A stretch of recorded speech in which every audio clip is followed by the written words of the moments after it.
We're here with the Dave KrustBus double nuts. I'm sure there's others in there. We're probably going to need to explain that name, Double Nuts. We'll have to explain that later. I figured we'll talk about more updates on travel, like how we met. So that was a kind of a coincidence, like a cool experience how we met. So you were going from California to Texas. We were going from Florida to Texas. Mm-hmm. And we had reached out to a couple groups in Texas, trying to see if there was anything going on.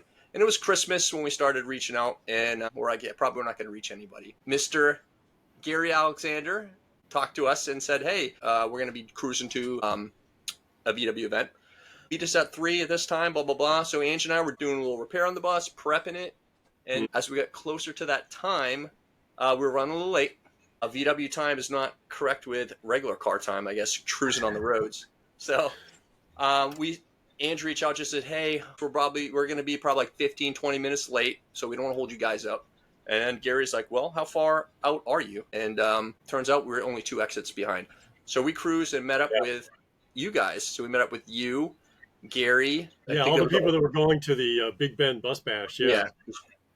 So, yes, it was just a coincidence. So that's how it all started. That was a cool event. So we all met there. So, yeah, I mean, first I just want to say that, yeah, you reached out under unlikely time of year where you could kind of connect with a group, and you know, Gary, because people know him with his VW Life channel, he probably gets a lot of people wanting to participate in his events. And I know I felt that way. It's like, hey, it'd be kind of cool to hang out with that guy and a cool group that he's got. And the fact, you never know who you're going to get. So you sort of want to vet somebody that's going, especially on that trip, because it wasn't just any random group of people. It was people that he knew he liked to travel with. And there's Alice and his son, Jake, and his daughter-in-law, Megan. And he knew me from previous events. So we had a pretty small little, group of people. And then he'd never met you and Angie. So he mentioned to me, it's like, I didn't know how it was going to turn out, but they turned out to be really cool people. So yeah, after we met at that gas station, I think it was was it I-10 and was it 385 if I remember the freeway? Something like that. It was right off I-10. Yeah. There was a love station, and then we went on to that little town of Marathon. That was cool. Yeah. We had no idea about that. Ange and I were just like, we're cruising out to we wanted to go to a couple parks. We wanted to go to White Sand, we wanted to go to Saguaro, but we met up with you guys on the way. And then we were like, oh, Big Bend, sweet, we'll all roll up there together. That was something that Ange and I didn't know. Gary came up to us like, hey, listen, we told them we have a couple other people come in, and we got invited to your group, your camp out. Yeah. I'm trying to remember the name of the guy. I think his first name was Dan, last name was Picasso. And he lived in that little town. It seems like it's almost like a ghost town, but then you get there, you realize there's a lot of people that live there. It's just a little dusty little desert town in Texas. Yeah. It was cool though, like going out there with the campfire and then just looking out in the mountains, the trains going by. I mean, that was pretty, Yeah, no, Texas is kind of like almost Florida-like, but then when you start going west, you got mountains and desert and stuff. It's just like a lot more. It's like a whole new place. It's just beautiful. But but it was cool how we met. So we met you there. We got to hang out, and we got to cruise. So the next morning we got to have breakfast and get coffee. Now let me ask you, what were you driving? I was driving a 71 Westfalia. That was a basket case when we got it. So didn't have a title. We got the title for it. It was a process, but didn't have title, didn't have keys, didn't run. It was pretty rough. But we just redid the whole thing, got the engine, transmission done. We're like, all right. We took it to a Noto Volkswagen show, and the next thing was we went on this big cross-country trip with it, praying and hoping everything was going to be okay with it. And it did. Good. Yeah, I mean, knock on wood, just a little accelerator pedal. That was minor. But was it the hinge or what happened on that? The hinge, yeah. So what happened was it rusted off. I mean, who would have guessed it? It rusted off. But I used zip ties because zip ties are like the best thing to have on the road trip. Zip tied that bad boy up and got that from Florida all the way to Mississippi, where we got the pedal, and then we wound up doing the the repair in Texas. What did you drive? I drove a little old 1960 double door panel bus known as a KrustBus. The old KrustBus. Yeah, That's yeah. It so, was so a bus that was salvaged from a boneyard. yeah, and there's a story on that too. But Yeah, I got to yeah. get underneath the KrustBus for a little bit there. Jake and I were under there Oh, wiring some, your oil line. the oil lines, because I have the engine. I have it full float, and yeah, we were going to Yeah, go do some overlanding, some off roading at Big Bend Bus Bash, the Big Bend State Park, yeah, and we definitely needed clearance. So thanks to you and Jake everyone and else. Mr. Yeah, Picasso, I think even got under there if I remember I think correctly. so. Yeah, Yeah, I think it was a whole joint effort, and it that's what was it is like anyway. The Volkswagen community, everyone wants to help, right. but People pulled together. Yeah, yeah. So KrustBus is a nostalgic vehicle. I think it's got a lot of history. What have yeah. you done to KrustBus since you had it? What modifications have you done to KrustBus? Boy, a few things because the reason I got it is so I could have a bus to take on the Mount Shasta snow trip, which we'll probably talk about at some point. Yep. But the requirement is you have to have a split window bus. So 1967 or earlier is allowed. Like no bay windows. They're really strict about that. I'm shopping and looking for a split window bus, and so I came upon the KrustBus and worked that deal out. And so since I got it, I built another engine for it because I took it the first Shasta snow trip I did, which was in February of 2024, which was my first snow trip. That engine got kind of hammered due to kind of an unusual cause. The Pertronix points failed while we were just beginning an ascent, a 1,700-foot ascent on a remote mountain road. And Wow. it failed on two cylinders. So cylinders 1 and 2 were doing nothing. And cylinders 3 and 4 were just hammering the case from one side. So my case, kind of the bearings got worn and I lost oil pressure. And so I had to build a new engine. So that was the most major change.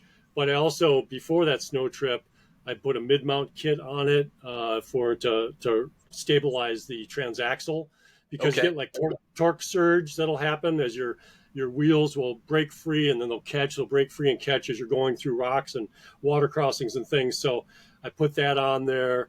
Did a lot of front end suspension before the snow trip and after. I've got disc brakes on it now.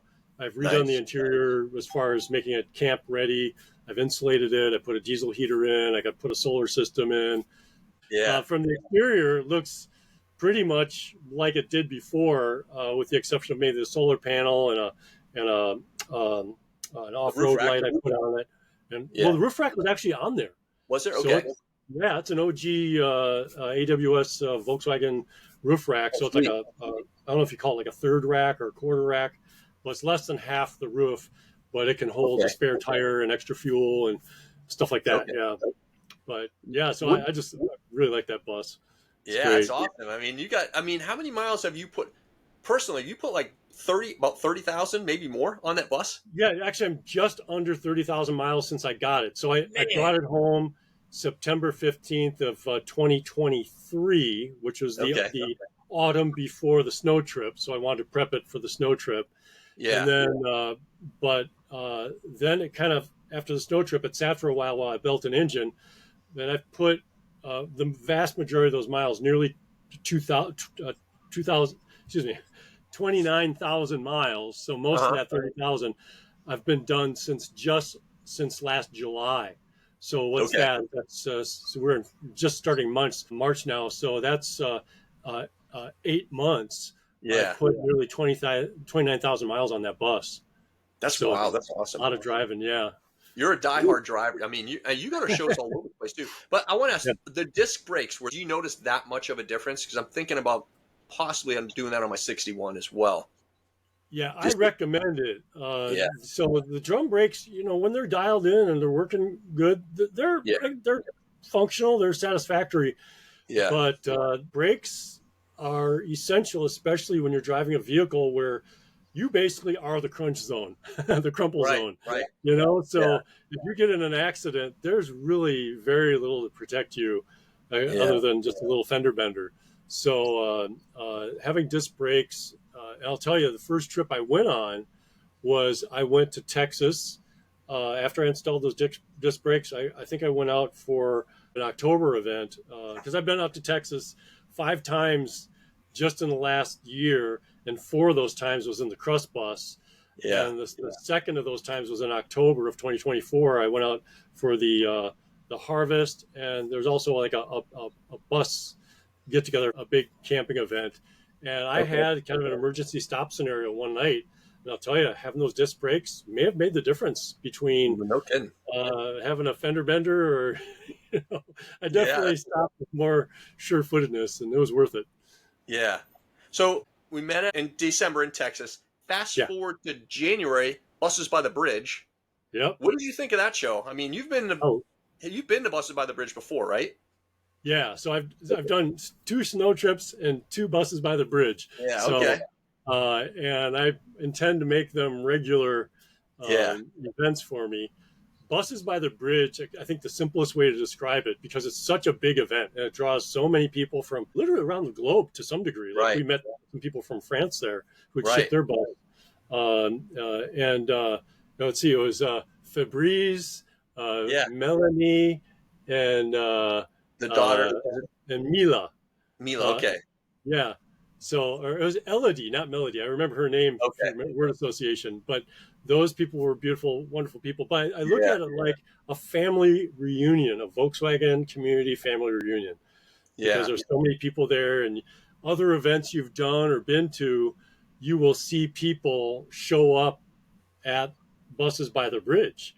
So in fact, I did the snow trip just this last February. I saw some people that I had met at Buses by the Bridge, and they may or may not have done snow trip before, but there's enough people there, you don't meet everybody.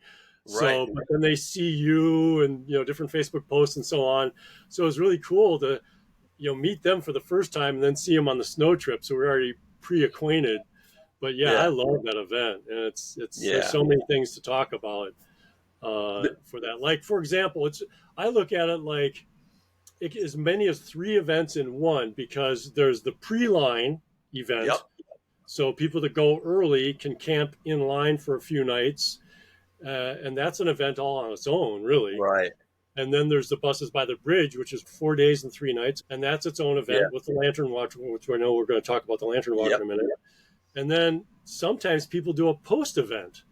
And I was last year invited to do a follow-on night of camping at something called the Amboy Crater. So a subset, like 6 of us got together and did that. And so it's kind of a huge event. The Amboy Crater? What's that? It's along Route 66 as you're heading west from Buses by the Bridge. So the road, Route 66 sort of parallels 44. Okay. I got my roads right. So that's a cool location, because it's this big giant cinder cone out in the desert by Route 66, and there's a place where you can dry camp, and it's a fun bonus day. That's cool. That's cool. Hey, let's talk about the Lantern Walk. Oh yeah.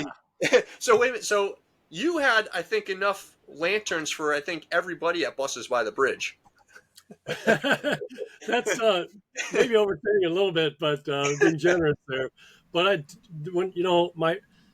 the whole Coleman lantern thing is a whole thing on its own. It kind of ties in with the Volkswagen community, because it does. Volkswagen people like vintage things, and they kind of like to recreate days gone by and kind of live that life. So when I actually had a few lanterns. I'll tell you a little bit about my lantern history. Yeah. Maybe 2 years ago, I was helping a guy who was trying to just unload some VW parts and things. And it turned out he was trying to get rid of a bunch of metal that he had, but he wanted to get rid of the things to people that need him, like the VW parts, and other stuff was just scrap. And he had this trailer filled with all these scrap things. And I'm kind of browsing over. It's like, what else do you got in here? And he had a bunch of 3 lanterns in there. So one was a Montgomery Ward's Western Field lantern. One was a Coleman dual fuel lantern, and one was a green Coleman, I think it was a 220F lantern, and real common format. and it didn't have the glass globe on it. But one of them was complete, the dual fuel, and so I thought, oh, I like old things, and I'll see if I can get them working. Well, Buses by the Bridge now is up on my radar, and I realize I got the lantern walk. So I'm like looking at YouTube videos, and I see the lantern walk, and I think, you know, I want to restore these other ones, but I think it'd be cool to bring extra lanterns, and maybe other people might want some lanterns. So next thing you know, I've got like 6 additional lanterns. Yeah. And I started restoring some of these other ones as well. So I brought a bunch of lanterns with me. I brought at least 6, maybe 8. I really don't know how many. I overpacked for Buses by the Bridge. I brought way too much stuff. And so I've learned, the first one you learn a lot. And so this time around, I still brought a bunch of lanterns. I just didn't bring a bunch of other crap. And I wanted to bring stuff because I knew there'd be people that wanted to participate in the lantern walk. Yeah. In the previous year, I had a taker for all the lanterns. And so this year I knew there'd be takers. And sure enough, I think Dan might have borrowed one of mine, Dan Kilbride. Yep. I think John did. John used one, our friend John. Ange used one for a little bit. And then I think the Nerdens took them. Yeah, they may have taken one because I know they had at least one of their own. Oh, so, maybe I gave them one. Yeah, but we definitely had enough for everybody, and still I think I had a couple extras. So and that's great. What a magical event, isn't it? It was. We were learning about the Colemans. I'm like, oh man, it'd be cool to have one. So then we got one from Cinnamon Bus, Doug, and so we were just going around and we bought one from him, and it was very reasonably priced. Doug's a great guy, by the way.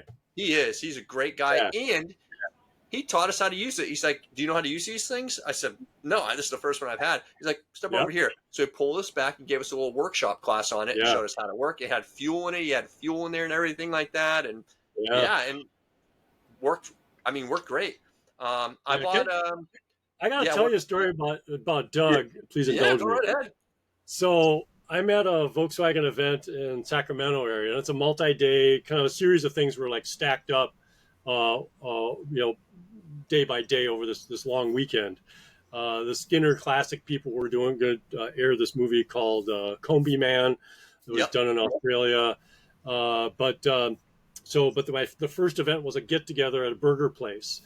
And so I'm there with the KrustBus, and I actually had a lantern or two with me, and just hanging out. And I told somebody I had met actually at Buses by the Bridge, this guy Ruben, who's also a lantern geek and a Volkswagen guy, really nice guy. He and his wife Linda.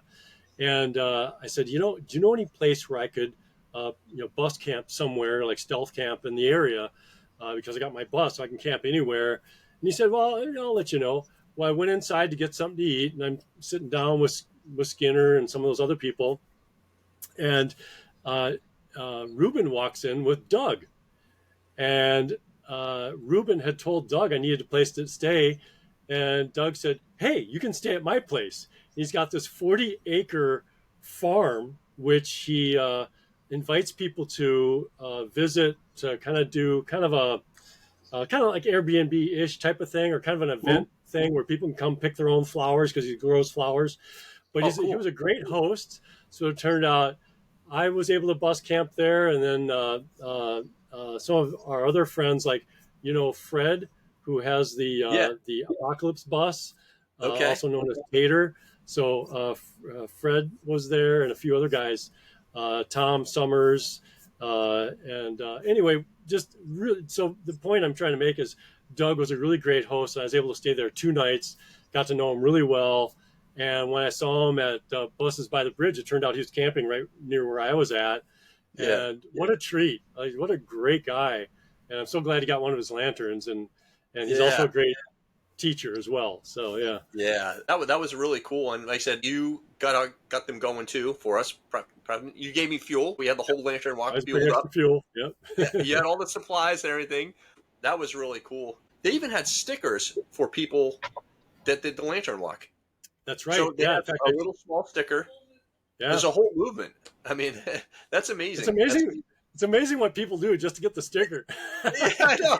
I'll do whatever. Yeah, I'll go. Yeah. I know. It's funny, but that's cool. So I'd like to get one for the 61. So the goal is, remember John has a 60 double cab and a Uh-huh. 67 11 window. Well, he wants to bring the 11 window out to Busted by the Bridge next year. And I said, tell you what, I'll bring the split bus. I'll get the split bus going if you bring that. He's Good. like, deal. And I'm like, so now I'm like really cranking on getting the 61 done, and it's a rust basket. You know, I'm like, I You've got a lot thrown of down work. the gauntlet for yourself. I know. So yeah. So he teased me too. He's like, yeah. So is it done yet? Is it done yet? You ready? I just did a thing Yeah. on my little Coleman caboose trailer. I'm like fixing that up, and he's like, oh, Yeah, cool. I saw that video. You got the bus going? Oh, sweet. It's all done. All right, sweet. So it's just bunch of my chops You've on it. moved on to the Coleman trailer already, huh? I know, Yeah, man. no, And that was local. I'm like, that'd be pretty cool. It's only 158 pounds.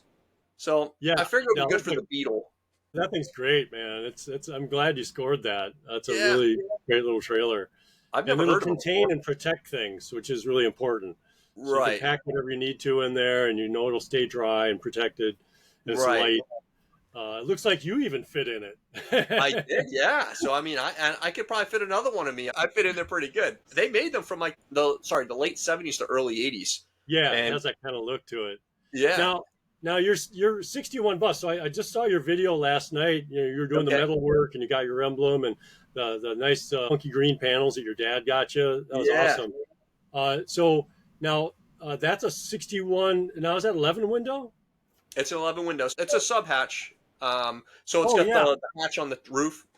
right. Um, Cool. Unfortunately, when I got the thing, the whole interior was like a storage bin. There was Hmm. telephones in there, metal, just different other stuff. Volkswagen parts in Yeah. there, most everything. It was like sitting in a swamp, I think mostly. Is And that I a mean, Florida bus? I think the thing is, if they're sitting in the woods in Florida, with Yeah. these buses rust here pretty bad. Right. And there's a lot of rust here, a lot of rust with the Sure. salt air because we're close to the water. But Yeah. yeah, it's hard to say. I'd like to find out more history on it, but as far as I can tell, it's a European bus. There's no there's no destination code on there. Until I was Okay. researching, some of the buses that went to like Canada, Germany, things like that didn't have the codes, and the plate mount on the back is for a European license plate. It's got the wider. Oh Um, yeah. Cool. All right. but what's weird is I thought maybe European German buses were just blade bumpers, but on my bus it has. I think it's the original because it has the mount for the canopy, like the cover, the awning, which would a pole would go on the bumper. But Yeah. So there's also up holes for the higher. overrides. Yeah. You're talking about on the roof. It has those mounts on the roof. Yep, on the roof, and then there's Yeah. a pole that would go right to the bumper. There's a little Right. bracket there where I guess fit in. But Yeah. Those my are cool. bumper, Those awnings.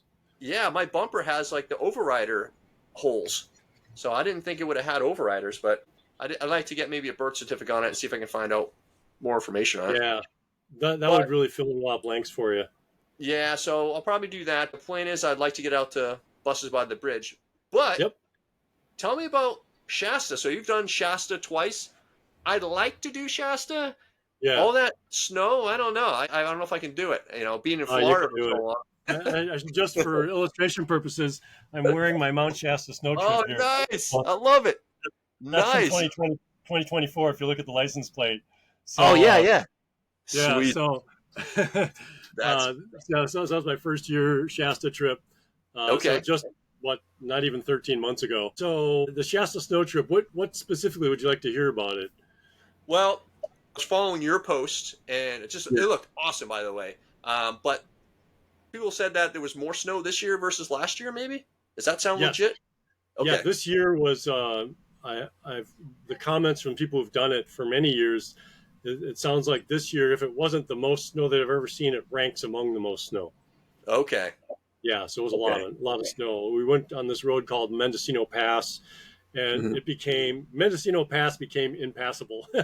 Yeah. So it was actually snowing really heavily. So as we're driving, we're still early in the day, relatively speaking, and we're ascending. I think we got up to close to or near 6,000 feet of elevation, and it's this kind of heavy, large flake snow. And it's accumulating pretty fast. So it got to the point where ruts are forming and we're pushing people out once in a while. Yeah. And then one guy at the lead really got stuck. And so people were shuffling through the snow and the snow was coming up to near their knees. And, keep in mind, with the snow's up to your knees, so you're now, carving off snow with your beam and Yeah. the sump on your engine. And they also found fallen trees were covered by snow. Oh, So it just would have been, impracticable to be able to, drive up, then saw through a tree. And, the probably only had one chainsaw in the group. So we yeah. decided to go for it, turn around. And then that was on the first full day. It's really a 5-day, 3 full days, but 5-day, 4-night event. And Yeah. on the third, the last full day, uh, we also had snow there, and we also had to abort at one point because we ran into some people. We were on this road called Scarface up in Siskiyou County, in the northernmost part of our snow trip, and we Yeah. ran into some people in side by sides, and they said, "Look, you're at the first of a couple of summits you're going to do. It gets worse further ahead, and we had a hard time, and we're locals. We know you shouldn't bother." So we kind of went through part of it. But I'll tell you, man, it's so much You're like, fun. all right, cool. So We're much gonna do You gotta do it. it. You gotta do it. Get yourself a diesel heater. Yeah. So you stay nice and warm. Yeah. Get a good set of boots. Get some good, some like camping and insulated Yeah. pants. You'll be fine, man. Man, I think the last time Fun. I drove in snow was during the blizzard of '05 in Boston. And driving in the city, it was a lot of snow and everything's small in Yeah. there. It was, but Yeah, yeah, I don't know it's what's it. such a fun event, and Yeah. you qualify because you have a vintage split window bus, Yeah. The and thing it's is, also not a trailer queen. If you kind of just do what some people call it, like Gary Alexander calls it a roadsteration, where you make yeah, it roadworthy, but you're not trying to make it a show bus. no, Uh, definitely not. you just make it really functional and Yeah. watertight and airtight as much as you can. Then just enjoy it. Yeah, my welding's far from show, so yeah, it's not going to Okay. be anything pretty. I'm just like roadsteration, I guess is a good thing, good name for it. Yeah. I just want it practical, but the thing is, so we were talking before. You did the 215, 75, 15 tires on it previously, but you had issues with the chains on the bus, right? Yeah. And then you went to 205, 75s. Not actually, I didn't even get to the point where I could do chains because I couldn't even fit it in the wheel well. Mm. So the KrustBus, before I owned it, and actually before the previous owner had it, somebody had done what he described as jerseyed out the wheel wells. I'm Yeah, that's not what sure happened to what mine. the origin of that term, but Yeah, they'd cut out the wheel wells to allow bigger tires in. yeah, And then the previous owner had them welded up and put the correct profile of wheel well in. So I couldn't even fit the tires in there. So I had them mounted on my rims, the yeah. 215s. And so I went back to the old 205s, and then I bought a brand new set of 205s before this last snow trip, and those Okay, fit in. And that's then I use cable chains, and those work. So okay. yeah, I wouldn't put proper chain, regular chain link chains on, but Yeah, cable chains fit between the spring plate yep. and the sidewall, as well as the wheel well and the sidewall. Okay, yeah, Yeah. because so I remember I had another 61 bus. It was slammed though, but I always want to have to take the tire off. I'd have to bolt it from the axles. I had straight axles, but I would Uh-huh. always disconnect the axles from the spring plate and then take the rims Oh, off that way. Put the rim on, yeah. then Well, that's a tuck it chore. in. Yeah. Yeah, then put the rim on and tuck it up. That's how I used to do it then. I'm wondering if I might have to do the same thing, but there's little clearance, like not a whole lot of clearance from the sidewall since I just welded in this new fender skirt or arch in, I guess. Right. It's Yeah. maybe quarter of an inch, maybe. So I'll That's have to enough see. for cable chains. Yeah, yeah. So I noticed when you were out in Shasta, you had the cable chain. Some other people had chains. Probably everyone did, right? I mean, there's no way of getting through that snow without them. Some people actually, there are some people that just purely for the, I don't know, the challenge. And Yeah. then there's at least one of the veteran guys. They're known as the Team Amigo, which is two brothers, Will and Dylan, Okay. from the Reno area. They've done the snow trip many times, and either one or both of them, because they have separate buses, the two brothers, and they Okay. just went with their general grabbers. And then some new guys, I'll call them rookies because it's the first year. really nice guys, Ryan, Yeah. Randy rather, and Steve, who I know Yeah. from Oregon. They, in fact, they're up from where I bought my bus near in the Pine, Oregon area.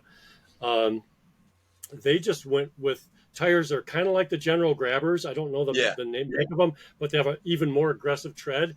And they went chainless, and they did fine as well. So I'm not even really sure whether I needed the cable chains, because if you look at the tread pattern on the Grabbers, you could actually draw a contiguous line from like the left side of the tire across to the right side of the tire. So by the time I got to the point where I was taking my cable chains off, they Yeah. were actually wedged into the tread where they really weren't adding anything except for maybe a little bit of traction on the sidewall. But Okay. when I went to take them off, they were a bitch to take off the first time because I didn't quite understand. They got really tight. Yeah. And the second, because I put them on twice, I took them, put them on, took them off on one day, and then later on the third full day, I put them on again. So I took a big screwdriver, I pried them out of the tread, and then they're a Okay. lot easier to take off. So there's a word to the wise there. If you're ever using cable chains with General Grabbers, pry the Yep. cable chains out of the tread, and then you can get them off more easily. Okay. Yeah, I probably didn't even need them. I saw. Then I saw someone too. Like, was it a double cab that was like over in the side, like in a ditch? That belonged to a guy, Craig Letcher, who a friend of mine who I know. He actually he's really considered one of the two main leaders of the snow trip. I guess Okay. unofficially he's the second in command. He lives in Weaverville, which is probably about 50 miles from me here near Okay. Redding, since I'm in Northern California in Shasta County. So I don't Yeah. have to commute too far to do a snow trip. That's cool. I drive south to get to the snow trip to join it, and then I drive north of here, and I drive south to get back home. So it was about an 825-mile loop for me to do. But Okay. anyway, that was Craig Letcher's bus named Nellie, and I don't know the year of it, but it's a tin roof, tin top camper. Oh, okay. It might be a sub hatch, but I'm pretty sure it's a tin top. But Okay. when you're on these snowy roads, you don't really have a sense of the terrain around Right. you, but there are ruts beside the road, and they get snow covered, so you don't really know how deep they are and Right. where they exist. So he slipped off and he got into a rut, and then people were trying to push him out of the rut, and so he's motoring along, and then he got stuck into a culvert. Oh, Uh, wow. yeah, so further up ahead, he dropped back down and he stopped before he hit a tree. So that was Oh. quite an odyssey to get that thing out of there. But that's just part of the snow trip adventure. But I do want to mention one thing while we're talking about kind of crazy events. Yeah. So some of the viewers will probably have seen, and maybe you've seen yourself, a picture of somebody jumping a bus. Yes. Like a formed ramp, and then it's called the Flying Pamper Bus. This guy Okay. Lou, you see him don a helmet, and then one of the videos he's Yep. playing the Space Odyssey music, Space Odyssey 2001 music from the movie, and it's a really great video. And people think, oh, this is crazy. All these guys do is they just beat the snot out of their buses. Well, not necessarily. That's the only guy that's really jumped a bump like that. I think maybe Lance Armstrong, who's one of the veterans, I maybe think he jumped his green single cab once. But the majority of people want to live to see their bus live another day. Yeah. And so, there are some challenging things. And if people go I've got a little YouTube channel I think you've seen called Yeah. Chasing Crusty Cars. Yeah. And I don't put much Seen on that. there, but recently I put a couple of snow trip water crossing videos in there. So you'll Yeah. see there are people just, water crossing those super deep and they got stuck. And most people just said, screw it. I want to live to see another day. I want to do the rest of the snow trip. Yeah. So most people are not doing, crazy stuff. But, be prepared for your bus to maybe do some more challenging things than normal. Yeah. And be prepared to maybe have to do some unscheduled maintenance. Yeah. Oh, yeah. Yeah. Bring We your had parents. right. We had an unexpected trip with the bus. We went to this desert bar. It was outside Lake Havasu. Yeah. I think it was in Parker. Ange found it, online. So we're going up to it, and it says you have to make a left here. And it's a dirt road. I'm like, well, that's kind of weird. And it said 4.5 miles. So I'm like, well, surely it can't be dirt road all the way in. We're going into the desert. We're cruising in there.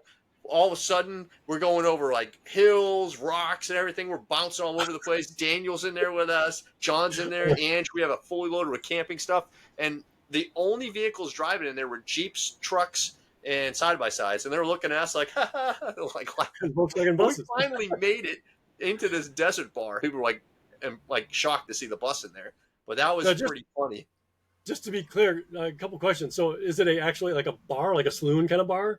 It is. There's no power at the place. It's a bar that started small and it just expanded. But it's run off like solar panels. And we rolled in. Actually cold.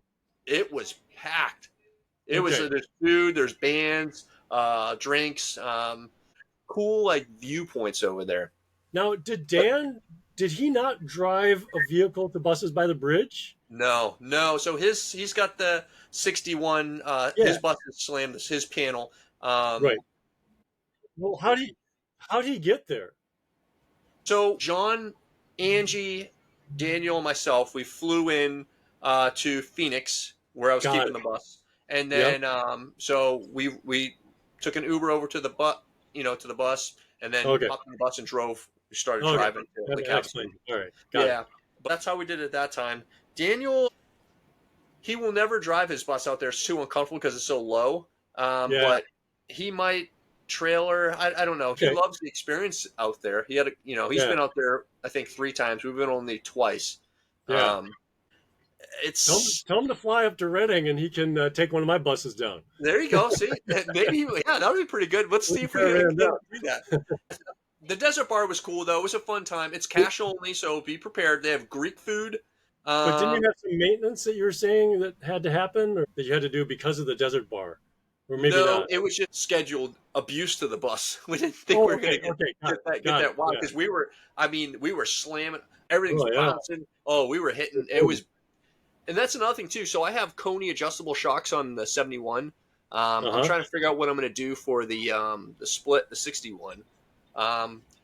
But these Coney adjustable shocks, the thing I don't like about them is you have to take the shock off, compress it, and then you twist it to tighten it. So that's a pain. Like if there was something where you could do it with it on the bus, that'd be cool. But there's no issues. There's a lifetime warranty in the shocks. They were pricey, but I don't think I'll go that route again. Nothing bad about the Coney shocks. If I had to make the adjustment, I don't know. But it gives you clearance if you want it, right? So you could crank it to get more clearance, because that's what I think I'd want to do on the KrustBus. I've got KYB gas adjusts. Which are good. They actually do give you a little bit of a lift. But I think it would be good to have just a little bit more lift. Is always better. So, So I didn't adjust them when they came out of the box. I just threw them on there. So I don't know if they're dialed in low, dialed in high, or what. The bus does sit kind of low though. But so that's another thing too. But let's go to your bus and Daniel's bus because we learned some funny cool history. Right. Yeah. So your bus and Daniel's bus came from the same junkyard in Colorado, correct? Yeah. What's part of the fun of all this is both Daniel and I want to piece together the history of our buses, and I could trace back a little bit from the guy from whom I bought it, and I also had some photos from the junkyard, which I'll go into more in a minute. But while I was in the pre-line for Buses by the Bridge, the day before the gates were going to open, so it's a Wednesday, the gates open on Thursday. Yeah. So now we have somewhere in the neighborhood of like 250, 260 buses in the pre-line, and I'm talking to a guy I know by the name of Danny who lives up north in Washington. This guy Donnie comes up to me, and he said, "Hey, I was looking for you. You have the KrustBus, right?" I go, "Yeah." He says, "I pulled your bus out of the junkyard," and it's like, "Oh, cool! Tell me all about it." So So the junkyard, and I'll tie things together here, going back to Daniel Kilbride's as well. So there's this junkyard in Erie, Colorado, called Blake's Small Car Salvage, and as Donnie was telling me that Blake, he had vehicles of all makes and models, but he had around the perimeter of this very large junkyard a wall constructed out of buses and vans, so some Volkswagens and some non-Volkswagen, to Okay. make a kind of a, some armament to fortify the Yeah. perimeters of his junkyard to keep the riffraff out. And so it's called the bus wall. And if you wanted to, and he actually had vehicles stacked on top of the buses and vans too. Yeah. So I actually have photos of, the KrustBus sitting there with, I think it's a Saab, but it's rumored that a Porsche 356 was sitting on top of it at one time.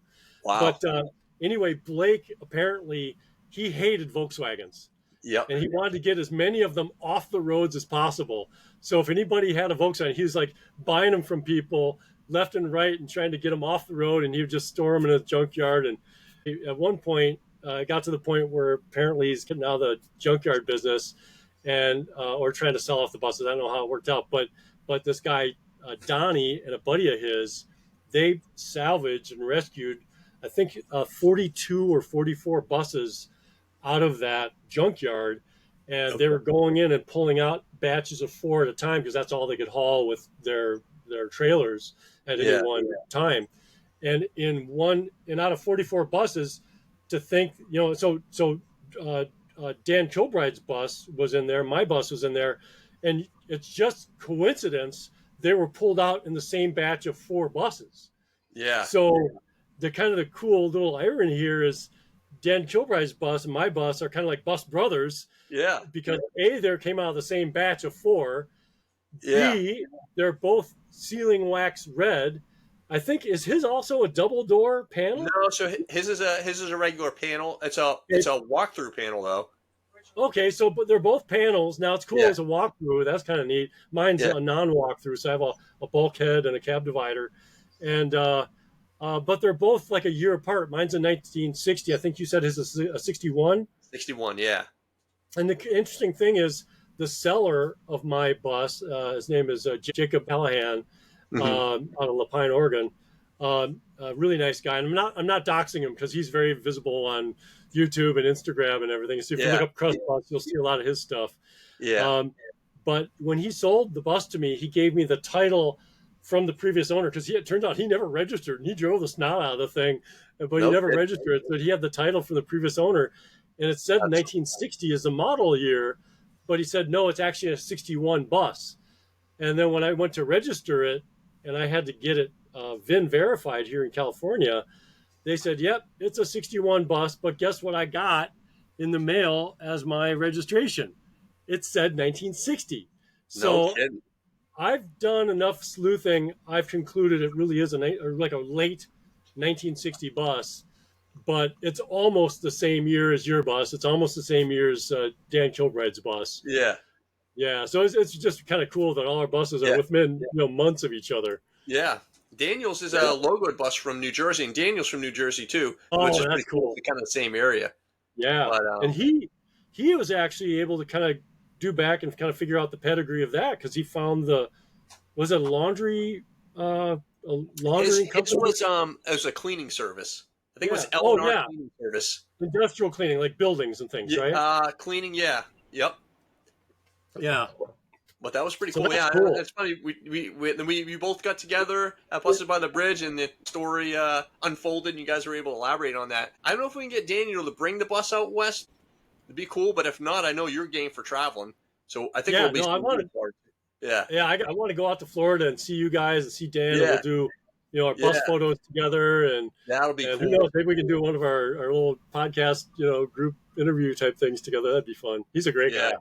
Yeah, that'd be good. I mean, we're definitely going to do more. We're definitely going to do more because I want to keep following up with your travel. Thinking that, what's your plans next for KrustBus? Like, what do you guys do? Have any camping or shows? So, I love camping, and I love going to a place and camping for multiple nights, kind of like Buses by the Bridge. But I also like doing the kind of the mobile, mobile camping where you drive a little bit and then you camp for a night and you drive for a bit and you camp for another night or two. Yeah. And so I'll be doing something like that with Gary Alexander, and he's doing the 2025 El Camino de las Tejas road trip. Yeah. So I think it's a carry-on of something he started last year where they did the Route 67, not Route 66, but the Route 67 road trip, which is open to all his viewers and subscribers. And I Yeah. think we had as many as 35 people on that. And that was the first trip I did to Texas. I took my 69 Westie out there. Nice. And then I've since done 5 trips out there, including a side trip to Arkansas. And then this next trip will be my 6th trip to Texas in 12 months. And I'll take Wow. the trust bus there. So yeah, that'll Okay. be fun. So it's all dialed in. I had to I had to rebuild my engine I after saw that. by Yeah. the bridge. So I got a fresh motor all ready to go. And in Nice. fact, I broke it in on the snow trip. Oh, So good. yeah, so I had just a short time between getting back from Buses by the Bridge, which is in mid-January, Yeah. and then the snow trip, which is Super Bowl just before Super Bowl weekend. And Hmm. so I had to pull the engine out, tear it down, put new pistons and rings and jugs on there, and brand new heads, and build back up and bench test it. And I really didn't have time to break it in. I rode it as, or give it as much bench time as possible. Yeah. Adjusted the valves, did heat cycles, changed the oil. Then the night before the snow trip, I stuffed it in. I had to finish installing it about 11:30 at night. And then after midnight, I drove it around the town. I got up to 65 miles an hour. It's like, yep, feels okay. I got about 8 miles on it total. And then Hopefully, yeah. I did the little known Shasta snow trip engine break-in protocol, which is 825 miles over remote snow-covered Man. mountain roads. But then I got it back home, changed the oil again, Okay. adjusted the valves. The valves didn't vary much at all, so I'm feeling Good. real good about its condition. It drove great, Okay. and yeah, ready to go. Do you have Yeah, much looking snow forward in to it. Reading? It's Does it? pretty rare. We'll get down at my altitude because I'm at my altitude. I'm at the city altitude level of about 400 plus feet. Okay. But when you get to like 1,000 or 2,000 feet, it's more likely we get snow. So maybe Okay. it's like every other year, we'll get maybe an accumulation that will last for a couple of days and then it's gone. Okay. Yeah, And about then once a year. you have so you have a 69 West. You have some Beetles too, right? I saw on your YouTube channel. You had a couple Beetles. Yeah, but maybe we should finish talking about the buses before we get to the Let's Beatles. do that. Well, Yeah, because when it comes to having a collection addiction, the first step in the road to recovery is to admit you have a problem. But I'm glad that I've just kind of done everything in moderation here. Uh, yeah. so I have my first bus was a 72 bus, which I still have. I have the Nice. 69 Westie, which you were mentioning. Yep. I've got a 71 metal sunroof bus. I've Wow. got a 71 tin top Westie camper. I've got a 78 like project bus that is more of maybe a parts bus. It doesn't have an engine in it. Maybe Okay. it'd be a Subaru candidate.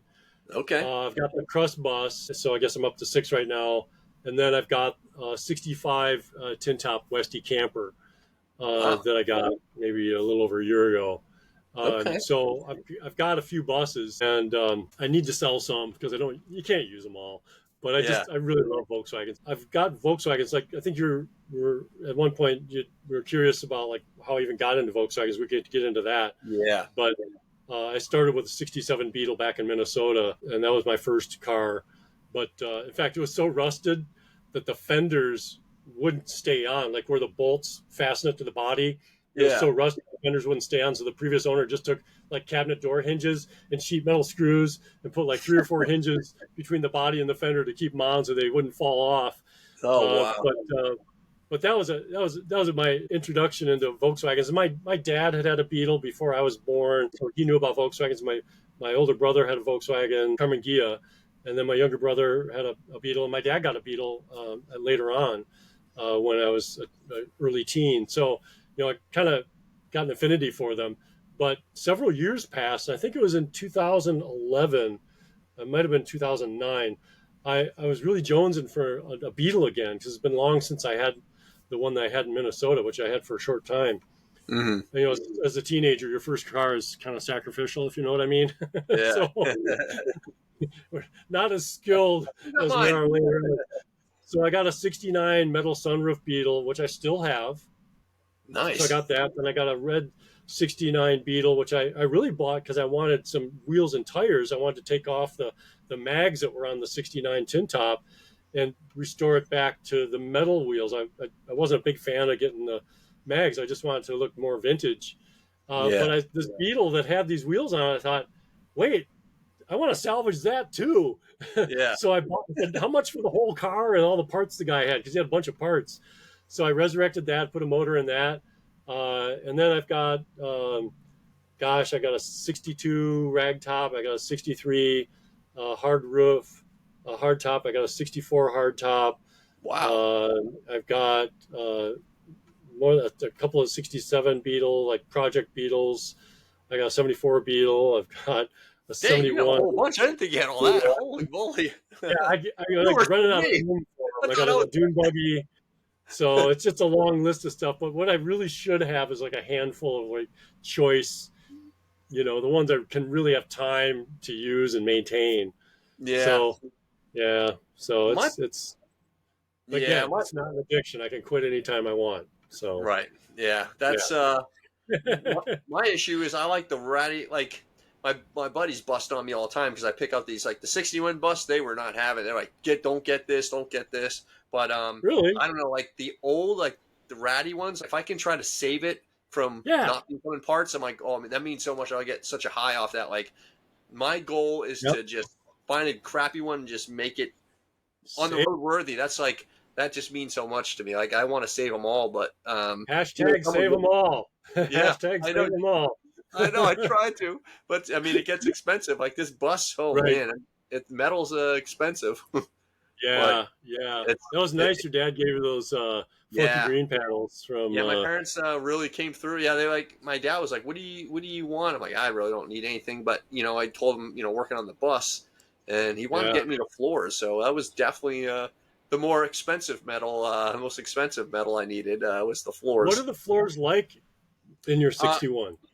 The ones that you have in the 61 right now, are they really oh, perforated or Oh, it's there's if there's exposed? any floor, there's like pieces here and there of floor. Oh, okay. It's so rot. Oh, it's so nasty. I'll have to Okay. show pictures, but yeah, it's Okay. believe it or not, like the outriggers are good. The jack points, Good. I think like only one jack point's good on the Yeah. driver's side. I was, Right. but there's a lot of rust in there, and I have to replace a lot of different other things in there. Yeah, this bus is pretty rough. The One of the roughest buses I've seen because the roof is rotted too. The channels are rotted. Um, Yeah. That but happens on a lot of buses, the condensation yeah, and everything. Yeah. yeah, and this was parked in the woods, so when it comes off it was draining off a tree, just like Stuff the would squareback I accumulate. have. Yep, Yeah. yep, and it rotted it out. But Yeah. yeah, but It's a worthy project. You're going to be really good at doing metal work after this. I hope so. I hope so. I mean, I tell you, I'm not good. I did a little welding on the Coleman camper, and I was thick metal, and those beads came out. I'm like, wow, that looks pretty good. But on the other, the thin sheet metal, I'm not Yeah. very good at it. It doesn't look That's very a good at all. that's a MIG welder you got, right? MIG welder, yep. So I'm using Yeah. argon and auction. So Yeah. yeah, it's Good. you know, I'm practicing. I think I'm getting a little bit better. I just have to really Right. find that real fine tooth with the speed and the heat. That's Yeah. really when it plays Yeah. to the sheet That's metal. key. Yeah, because I warped some because I was filling in some of the holes on the panels. Like there was other lights that were drilled in there, like trailer lights. There's three Hmm. holes, so I'm like, I'll Yeah. just fill the holes with weld. Got a little hot Hmm. and it kind of warped it a little bit. So Yeah. I'm learning. I'm learning. There's a lot of good because I've anticipated needing to do some of the stuff like you're doing. Yeah, Other projects on various buses and Beetles and so on, and I've seen like Mike Effin Garage. If you've ever seen that channel, he's yeah, got oh a yeah, really good video on. He uses probably some of the same material you use for panel adhesive yeah, for fastening the floor to the joists, yeah, and just some of the welding videos. And so it's kind of it's like, okay, because I actually have one of those single wheel trailers. yep, I yeah, forget the name of the trailer right now, with kind of the body's kind of contoured on the sides. yeah, I forget the name of it right now, but it's got some perforations. And so some of what you were talking about, like, yeah, I want to learn how to do that. And right yeah. now I just got a flux core welder, and Okay, there's some guys that actually really like them. Yeah, So we'll do any weld with a flux core. It's like, I don't know if I want to do that, but I want to yeah. probably do a MIG like you got. Yeah, so I mean, the MIG's good for like doing body panels. Like I've Uh-huh. done it with flux core. They say it's better, and I noticed It's that the better. welds look better with the MIG. Yeah, They're not like all blotchy and everything. They look a little right. cleaner with the MIG. But Hmm. it's fun though. The 61, the more I work on it, I'm like, this is really cool, and you know, I can see its potential. You know, and Yep. it's just going to be cool. The guy I got it from, he was selling it for this lady. Her husband died. He had a bunch of Volkswagens on this like swampland property that he had.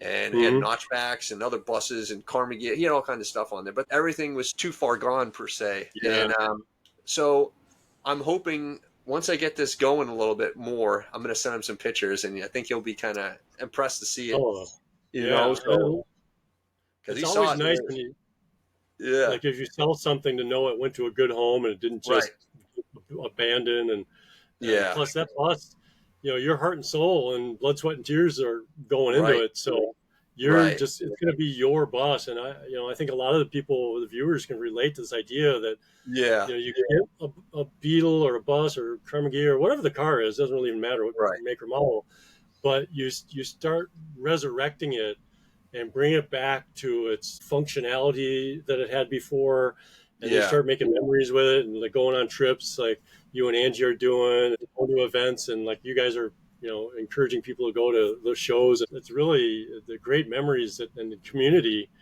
that yeah. comes out of it that you just wouldn't anticipate. But I just so watch your video on the restoration work you're starting on that bus, and I can just envision the future that you'll have with that. So that's Yeah. really great. And that's what it's all about. Like I said, the VW community too. It is just it's getting everyone together Yeah, and experiencing that, like sharing that, and trying to give them motivation and you help each other motivate each other. You know, it's like, yeah, oh wow, I can actually do that. Like you said, with yeah, the welder flux core, I can do some welding. You see someone else do it, and you might not be great with it, but at least it takes practice, and at least you're getting out there. And as the more you do it, you'll get yeah. better, and you And start that, learning maybe how to do other things too. and you're setting an example for people. And I know even just watching your videos, it might be a short video for your like a coffee get together or a little show you guys Yeah, are doing. I'll go, you know what? Let me go do something out with my bus or my yeah, Beetle, and other people that are like, afraid to pick up a welder yeah, or to cut out a piece of sheet metal. Like that's going to swallow hard. Like, okay, I'm going to grind into my bus here and yeah, cut yeah, into right. it. And but it's one of those nothing ventured, nothing gained things. But you're going to gain a lot through that process, a Right. lot of knowledge, and we all are going to have some do overs once in a while on some of these things. I know Yeah. I've certainly done that, but bit by bit, you start building some experience, and you start building a collection of tools, and also start kind of like knowing, okay, what spares do I want? And Right. you go each little event you go on, each little breakdown you have or mishap, you are prepared to do more, Right. and it's just it's really liberating, and it creates a whole new world for you. Right. And like going back to the community thing, like I said, helping out and learning different things. Like the community is always good to help too. I mean, like Oh, even like Ange and I were in the Panhandle in Pensacola Beach, and we're that's when really we had the issue with the pedal, and we reached out to some of the groups there, and then everyone's communicating in the groups like, oh, Wild Bill has a pedal. And he's like, come on by. So brought him some coffee. yeah. The pedal that he had was for a later style, like a 73 later, but didn't work. It was worth a shot, and everyone will offer a lending hand, which is good. You know, Um, the he- stories, community coming in to help are endless, yeah, and I could share a bunch. And if I may, I'd like to give you just one example. When I was coming back from Buses by the Bridge, is also filling some of the gaps of why I had to redo the engine again. Uh, so uh, uh, we now call it Glitter Bomb 3.0. It's got a nickname. It's not really a glitter bomb, but somebody gave it that name early on. It sort of stuck.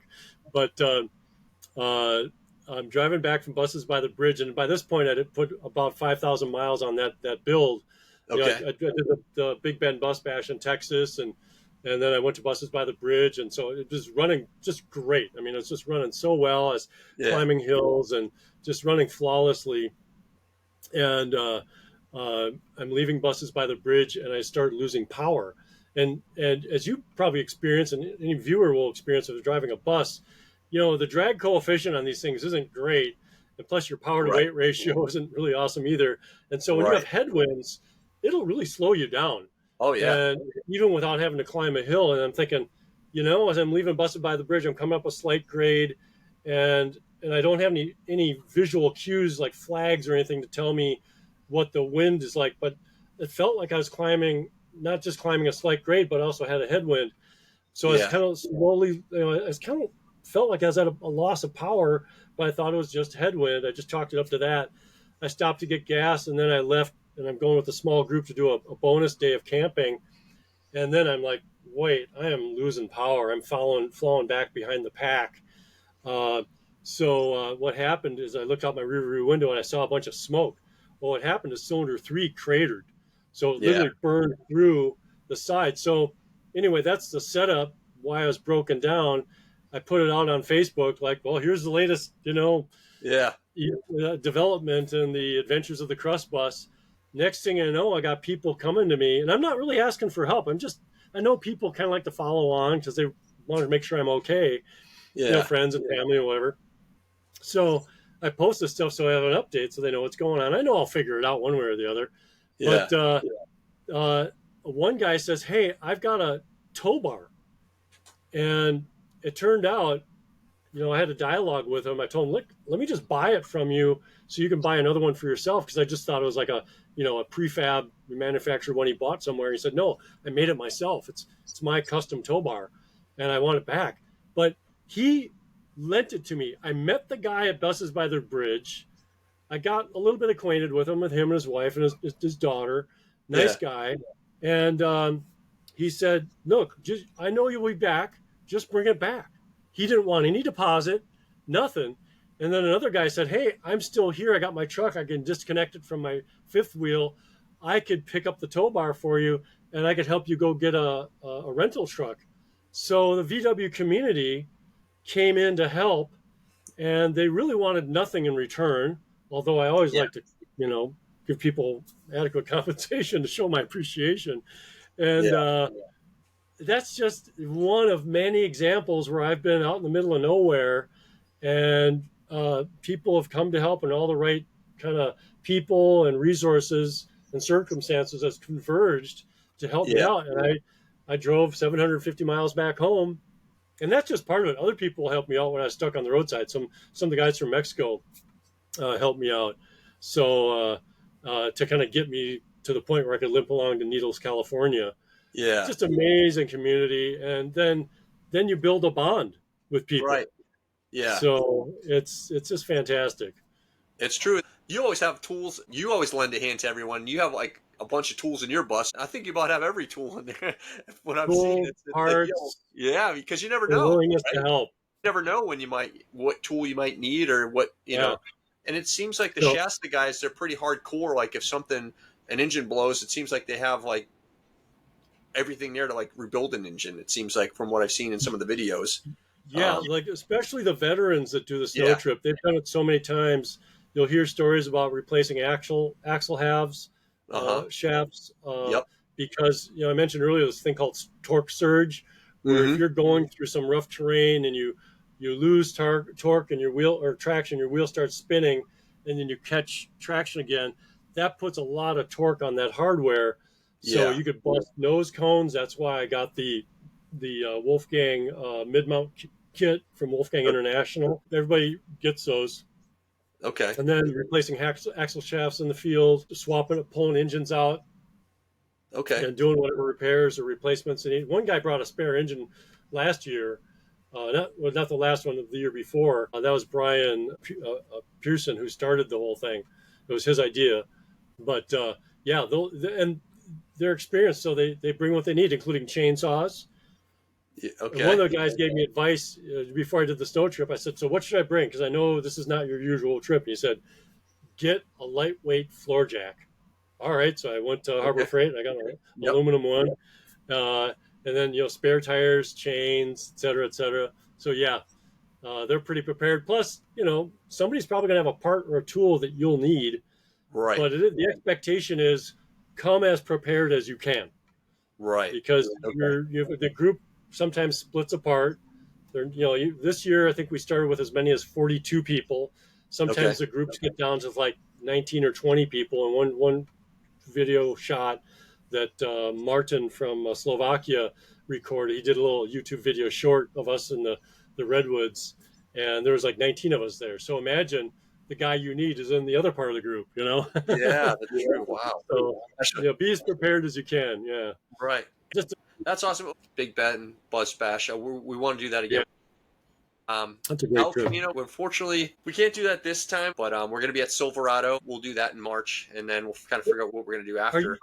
are you doing? Is it called the buses by the river or something like that? Talking about the Yuma show, like, no, we're not going to do that one. That was Okay. another option we wanted to do. We're doing Bugs in the Bayou in the Panhandle. Okay. So we're going to do that Yeah. during the time where Gary's show is going on. Okay. But there's just so many shows that, that we want to do. You can't do them all. You can't do them all. And we want to do ABC Jamboree, Arizona Bus Club. We want to do that in Flagstaff. Yeah. So that's in September. So we're trying to figure out what we're gonna do. I want to bring the bay window back to Florida and bring the split and leave that out west. I kind of want to have the bay window with me in Florida, but we'll kind of see what happens. We'll play it by ear. It's really a difficult decision sometimes because you'll have too many events overlap on the calendar, right? And you just can't do them all. So you just have to like maybe alternate one year after another. Like this year, I'll be doing the April 1st weekend. The days prior to that, and then April 1st is something called Ausflug, which is a new event. Yeah. I think this is the third year of it. And that's a trip that means I can't do something else, but you just can't do them all. So right, no, I hear you. I definitely want to get to Florida. So you gotta come back. We want you in Florida. Yeah. But no. But I think that's about time. It was a pleasure catching up. So we're definitely gonna have you on more because I want to see your travels. I want to get your experience. I want you to tell everyone else, what's going on. Get them motivated as well. So be my pleasure. That's it. Well, thank you, Dave. I appreciate it. Thank you for tuning in. Thank you, and we'll catch up next time. All right. Cheers. Take it easy. Beat up your life, baby. All right. Yeah. Save them all. Save them all. That's the plan. Save them. All right. We'll see you guys. Bye-bye. Bye.